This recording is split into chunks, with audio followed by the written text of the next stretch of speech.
ലോകത്തെ ഏറ്റവും പ്രയാസമുള്ള ഒരു കാര്യം എന്താന്ന് വെച്ച് കഴിഞ്ഞാൽ തെറ്റ് ചെയ്യാതെ ജീവിക്കുക എന്നുള്ളതാണ്. നമ്മൾ മനുഷ്യരാണെങ്കിൽ തെറ്റ് എന്ന് പറയുന്ന കാര്യം എന്തായാലും സംഭവിക്കും. അതൊരു പ്രപഞ്ച സത്യമാണല്ലോ.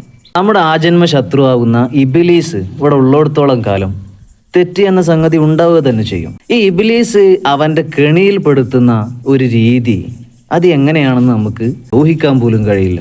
എങ്ങനെയാണ് ആ ഇബിലീസ് നമ്മളെ സമീപിക്കുക എന്നുള്ളത്. ഒരാൾ ഒരു മരത്തിൻ്റെ ചുവട്ടിൽ കിടന്നുറങ്ങുന്ന സമയത്ത് പെട്ടെന്ന് അദ്ദേഹത്തെ ഒരാൾ വന്ന് വിളിച്ച് എഴുന്നേൽപ്പിച്ചിട്ട് കുറച്ചങ്ങോട്ട് മാറ്റി നിർത്തി. പെട്ടെന്ന് തന്നെ അയാൾ കിടന്നുറങ്ങിയിരുന്ന ആ മരം വീണു. അങ്ങനെ അയാൾ രക്ഷപ്പെട്ട ഒരു ആകാംക്ഷയിൽ രക്ഷിച്ച വ്യക്തിയോട് ചോദിച്ചു, നിങ്ങൾ ആരാണ്, എന്തിനാണ് എന്നെ രക്ഷിച്ചത്? അപ്പോൾ ആ വ്യക്തി പറയാണ്, ഞാൻ ഇബിലീസാണ്. അപ്പോൾ നിങ്ങൾ എൻ്റെ ശത്രുവാണല്ലോ, എന്നിട്ട് എന്തിന് നിങ്ങൾ എന്നെ രക്ഷിച്ചു എന്ന് ചോദിച്ചപ്പോൾ ഇബിലീസ് പറഞ്ഞു, ആ മരം വീണ് എങ്ങാനും നീ മരിച്ചിരുന്നെങ്കിൽ അള്ളാഹു സുബ്ഹാനഹു വ തആല നിനക്ക് ഷഹീദിൻ്റെ കൂലി, ആ ഷഹീദിൻ്റെ പദവി നിനക്ക് തരുമായിരുന്നു. അതെന്നെ കൊണ്ട് സഹിക്കാൻ പറ്റില്ല എന്ന് പറഞ്ഞു.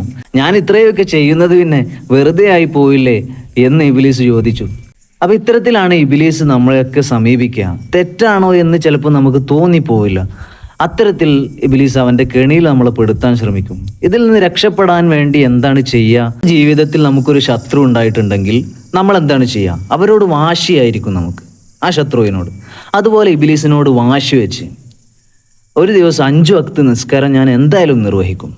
എന്തൊക്കെ തെറ്റ് ഞാൻ ചെയ്യുന്നുണ്ടോ അതൊക്കെ ഞാൻ ഇനി മുതൽ ചെയ്യാതെ നല്ലപോലെ ജീവിക്കാൻ വേണ്ടി ശ്രമിക്കും എന്ന് ഇബിലീസിനോട് ഒരു വാശിയിലുള്ള ജീവിതം മുന്നോട്ട് വെച്ച് കഴിഞ്ഞാൽ തെറ്റിൽ നിന്നൊക്കെ നമുക്ക് മുക്തമായി ജീവിച്ചു പോകാൻ കഴിയും.